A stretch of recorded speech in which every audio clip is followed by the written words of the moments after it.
আমার আপনার মতন সাধারণ মানুষ যেটা কল্পনা করতে পারে না সেটা কিন্তু পাকিস্তানিরা পারে। তারা এমন একটা ব্যবসা নিয়েছে যে ব্যবসায় তারা নাকি নিজেদের অর্থনীতিকে চরম হারে প্রকাশ করে দেবে। কি ব্যবসা ধরেছে তারা? তারা নিজেদের সেনাবাহিনীর ব্যবহৃত অস্ত্রশস্ত্র বাইরের দেশকে বিক্রয় করে দিচ্ছে। একেবারে স্পষ্ট এটাই। তাদের নিজেদের দেশের সেনাবাহিনী যে সমস্ত অস্ত্রশস্ত্র ব্যবহার করে সেই ব্যবহৃত অস্ত্রগুলি তারা বাইরে বিক্রয় করছে এবং বলছে যে এই ব্যবসা করে নাকি তারা আইএমএফের যে ঋণ সেটা পরিশোধ করবে এবং পরবর্তীতে তারা আইএমএফ থেকে আর ঋণ নেবে না। কি অদ্ভুত যুক্তি দেখুন একবার। মানে আপনার বাড়ির পাশে কোনো ব্যক্তি বা কোনো পরিবার যদি নিজের বাড়ির খাট, বিছানা, আলমারি, টিভি, ফ্রিজ ইত্যাদি বিক্রি করে তাহলে আপনি কি বলবেন? তার আর্থিক অবস্থা খুব ভালো রয়েছে। এবং সেই ব্যক্তিকে যদি আপনি জিজ্ঞেস করেন কেন বিক্রয় করছেন, তখন সেই ব্যক্তি যদি বলে যে না আমি এটা ব্যবসা হিসেবে দেখছি। নিজের বাড়ির আসবাবপত্র বিক্রি করাটা কোন ধরনের ব্যবসা আমার কিন্তু জানা নেই, কিন্তু পাকিস্তানিরা জানে। এই অদ্ভুত উপায় তারা পেয়েছে এবং তাদের যেটা বক্তব্য যে এইভাবে ব্যবসা করলে নাকি তারা 6 মাসের মধ্যে আইএমএফের সমস্ত ঋণ পরিশোধ করে দিয়ে আইএমএফের থেকে আর তারা কোনো ঋণ নেবে না। যা খবর সামনে উঠে আসছে তা হলো পাকিস্তান তাদের JF-70 যে যুদ্ধ বিমান, যেটা চায়নার বিমান আপনারা সবাই জানেন, সেই চায়নার বিমান যেটা তারা ব্যবহার করে সেই বিমানগুলিকে তারা বিক্রয় করে দিচ্ছে। এটা আমার কথা নয়, পাকিস্তানের প্রতিরক্ষা মন্ত্রী ডিফেন্স মিনিস্টার ख्वाजा आसिफ তিনি এই কথা বলেছেন। हमें इस वक्त जितने ऑर्डर मिल रहे हैं, क्योंकि जहाज हमारा टेस्ट हो गया ना, वो ऑर्डर मिल रहे हैं, हो सकते हैं हमें IMF की जरूरत ना पड़े 6 महीने के बाद जो है। अच्छा जी बिल्कुल, मैं आपको कॉन्फिडेंस 6 महीने के बाद 6 महीने के बाद जो है अगर वो ऑर्डर सारे मटेरियलाइज हो जाते हैं, हमें IMF की जरूरत ना पड़े, हम हाथ जोड़ के उनसे माफी मांग के जो है आराम से अपने वसाइल के मुताबिक जो है जिंदगी बसर करेंगे इंशाल्लाह। এবং আসিফের অদ্ভুত দাবি যে ইসলামাবাদ যুদ্ধ বিমান যখনই বিক্রি করতে শুরু করেছে তখন নাকি বিভিন্ন অর্ডার পেয়েছে। আমার জানা নেই কে তাদের অর্ডার দিয়েছে। এবং সেই প্রতিরক্ষা মন্ত্রীর বক্তব্য যে 6 মাসের মধ্যে আইএমএফের যে আর্থিক সহায়তা সেই সহায়তা তাদের নেওয়ার আর প্রয়োজন পড়বে না। মানে এই দেশটা তো আইএমএফের সহযোগিতা ছাড়া চলতে পারে না, এক পা চলতে পারে না। প্রতি ক্ষেত্রে তারা নিত্য নতুন উপায় অবলম্বন করে আইএমএফের কাছ থেকে ঋণ নেয় এবং সেই ঋণে নিজেদের ভরণ পোষণ করে।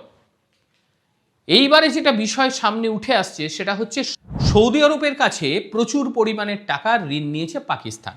সেই ঋণ পরিশোধ করার মতন অর্থ নেই পাকিস্তানের এবং পাকিস্তান সৌদি আরবকে বলছে যে আপনাদের আমরা আমাদের যুদ্ধ বিমান দিয়ে দিচ্ছি, সেই যুদ্ধ বিমান আপনারা নিন এবং যে ঋণ আমরা করেছি আপনাদের কাছে সেটা দায়মুক্ত ঘটান।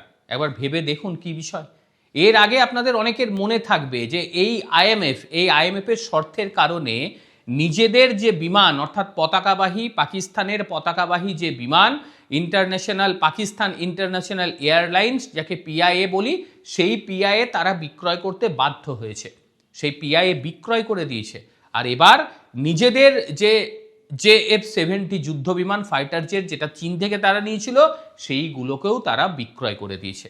এবারে আমার দর্শকদের মধ্যে অনেকেই আছে যারা আমাকে বলে ভুয়ো, তাদের জন্য দেখুন আল জাজিরা এটা নিয়ে একটি প্রতিবেদন করেছে। Why is Pakistan selling it JF-70 fighter jets to Bangladesh and others country. সে বাংলাদেশকেও দিচ্ছে, আদার্স কান্ট্রিকেও দিচ্ছে, সে খবর আমি জানাচ্ছি আপনাদের। মূলত যে বিষয় হচ্ছে যে পাকিস্তান 6 মাস পরে বহুজাতিক যে আর্থিক সংস্থা রয়েছে মানে IMF তাদের কাছ থেকে তারা ঋণ নেবে না, এমনটা দাবি করে দিয়েছে ख्वाजा आसिफ। এইবারে কি করছে তারা? চীন বংশোদ্ভূত যে যুদ্ধ বিমান তাদের কাছে যে কটি রয়েছে সেই যুদ্ধ বিমানগুলোকে তারা এবার বিক্রয়ের উপায় নিচ্ছে এবং এই বিক্রয়ের জন্য সৌদি আরবকে বলেছে তার কারণ সৌদি আরব প্রচুর টাকা পায় পাকিস্তানের কাছ থেকে এবং তারা বলেছে আমরা টাকা দিতে পারছি না, তোমরা আমাদের কাছ থেকে যুদ্ধ বিমানগুলো নিয়ে দাও এবং আমাদের মুক্তি দাও। এই যে পাকিস্তান নামক দেশটা, এই দেশটার বৈদেশিক মুদ্রার রিজার্ভ একেবারে নেই, পুরোপুরি শেষ হয়ে গিয়েছে। দেশটার রিজার্ভ কমে যাওয়ার কারণে মুদ্রাস্ফীতি চরম আকার ধারণ করেছে। আইএমএফের সঙ্গে এরা বারংবার বেল আউট প্যাকেজ নিতে বাধ্য হচ্ছে। কি করবে? বাঁচতে হবে তো নিজেদের। এবং পাকিস্তানের এই খোয়াজা আসিফ সে দাবি করে দিয়েছে JF-70 রপ্তানি করে তারা IMF-এর ঋণকে পুরোপুরি পরিশোধ করে দেবে। তার কথাতেই স্পষ্ট যে শুধুমাত্র ঋণকে পরিশোধ করার জন্যই তারা তাদের ব্যবহৃত যুদ্ধ বিমানকে তারা বিক্রয় করছে। এইবারে বাংলাদেশের সঙ্গে ঠিক কি হয়েছে বিষয়টা সেটাও একটু জেনে নিতে হবে। যে পাকিস্তানের এয়ার চিফ মার্শাল জাহির আহমেদ বাবর সিন্ধু তিনি বসেছিলেন বাংলাদেশের এয়ার চিফ মার্শালের সঙ্গে, তার নাম হচ্ছে হাসান মাহমুদ খান। তার সঙ্গে বসে পাকিস্তান সেনাবাহিনী জানিয়েছে যে JF-17 এই যে যুদ্ধবিমান, এই যুদ্ধবিমান তারা বাংলাদেশকে বিক্রয় করতে চায়। বাংলাদেশ এটা নিয়ে আগ্রহ প্রকাশ করেছে, স্বাভাবিক ব্যাপার, বাংলাদেশ যাই পাবে সেটাই গিলে নেবে। মানে যদি আলকাতরা দেওয়া হয়, এদের খিদের জ্বালা এতটা, এরা এটাই খাবে। যাই হোক, কিনবে বলেছে, কিন্তু সেই টাকা বাংলাদেশ পাকিস্তানকে দিতে পারবে কিনা জানা নেই, এখনো চুক্তি স্বাক্ষর টক্ষর কিচ্ছু হয়নি। এবার অন্য দেশের কথা যদি বলি, লিবিয়ার ন্যাশনাল যে আর্মি রয়েছে লিবিয়ার, তারা $4 বিলিয়ন একটা চুক্তি করতে চেয়েছে এবং তারা বলেছে আপনারা আপনাদের ব্যবহৃত যুদ্ধ বিমান দিন, আমরা আপনাদেরকে $4 বিলিয়ন দিয়ে দেবো। JF-70 তারা নেবে বলেছে। সুদানের সঙ্গে নাকি তারা একটা চুক্তি করতে যাচ্ছে, সেটা $1.5 বিলিয়ন অস্ত্র সরবরাহ রয়েছে, সেখানেও এই JF-17 কথা বলা হয়েছে। এবারে সৌদি আরবের যদি প্রসঙ্গটা আসি, যে একটু আগেই আমি বললাম যে বারংবার পাকিস্তান প্রচুর পরিমাণে টাকা সৌদি আরবের কাছে নিয়ে নিয়েছে, শোধ দিতে পারছে না, সেই কারণে তারা বলছে আপনারা আমাদের JF-70 বিমানগুলোকে নিয়ে নিন, আমাদের মুক্তি দিয়ে দিন। এই কথা প্রথমেই আমি বললাম। এবারে যেহেতু চীন নির্ভর এই বিমান, স্বাভাবিক বিষয় একটা জিনিস বুঝতে হবে যে এটা বিক্রয় করলে পরে আমার জানা নেই এর থেকে চীনও আবার টাকা নিয়ে নেবে কিনা। তারা নিতেই পারেন, কারণ সবটাই তো চীনের টেকনোলজি। এবার সৌদি আরবের প্রসঙ্গ যদি আসি, সৌদি আরব চীন নির্ভর এই যুদ্ধ বিমান কেন নেবে?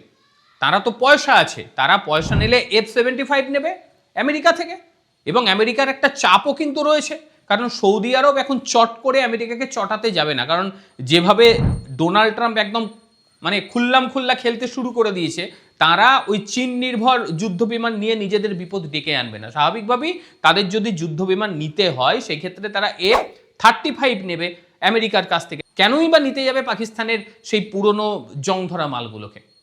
কি অদ্ভুত বিষয়টা একবার ভেবে দেখুন, পাকিস্তানের কি অদ্ভুত বিষয়। এরা আবার বলে কিনা ভারতের সঙ্গে লড়াই করতে আসবো, এদের নিজেদের ব্যবহারের জিনিসপত্র বিক্রয় করতে হচ্ছে নিজেদের বাঁচার জন্য। এ কথা তো আমার নয়, খোয়াজা আসিফ নিজে বলছে যে আমরা বিক্রয় করছি। আর এটা আপনারা অবশ্যই বিশ্বাস করেন যে পাকিস্তানে এসবগুলো তৈরি হয় না? এর মধ্যে আবার অনেকে বলবে যে এটা তো পাকিস্তানের নিজের তৈরি। না দাদা, এটা পাকিস্তানের নিজের তৈরি নয়। পাকিস্তানের কাছ থেকে ওপরের মেটালটা খালি নেয় চীন, এটা চুক্তির মতে, সেটাও পরিমাণ খুব কম। একটু গুগল করে দেখে নেবেন আপনারা, যারা অতিরিক্ত পাকিস্তান প্রীতি যাদের মনের মধ্যে আছে তাদের জন্য বললাম। সামান্য জুতো তৈরি করার ক্ষমতা নেই তাদের, যুদ্ধ বিমান তো অনেক ভুলে যান। যাই হোক, এই হচ্ছে পাকিস্তানের অবস্থা, একেবারে খাদের কিনারায় পৌঁছে গেছে। সেনাবাহিনীর অস্ত্র বিক্রি মানে বুঝতে পারছেন তো কি অবস্থাটা তাদের হয়েছে। আজকের প্রতিবেদন আপনাদের ঠিক কীরকম লাগলো অবশ্যই বলবেন। আর তারই সঙ্গে পাকিস্তানের এই অবস্থা আপনাদের কি মনে হয়, পাকিস্তানকে আদতেও এই অস্ত্রশস্ত্র বিক্রয় করে ঋণ মুক্তি ঘটাতে পারবে? অবশ্যই আপনারা আপনাদের মতামত দেবেন। প্রত্যেকে ভালো থাকবেন, সুস্থ থাকবেন। আবারও দেখা হবে অন্য কোনো দিন অন্য কোনো ভিডিওতে। ততক্ষণের জন্য নমস্কার, ভালো থাকবেন।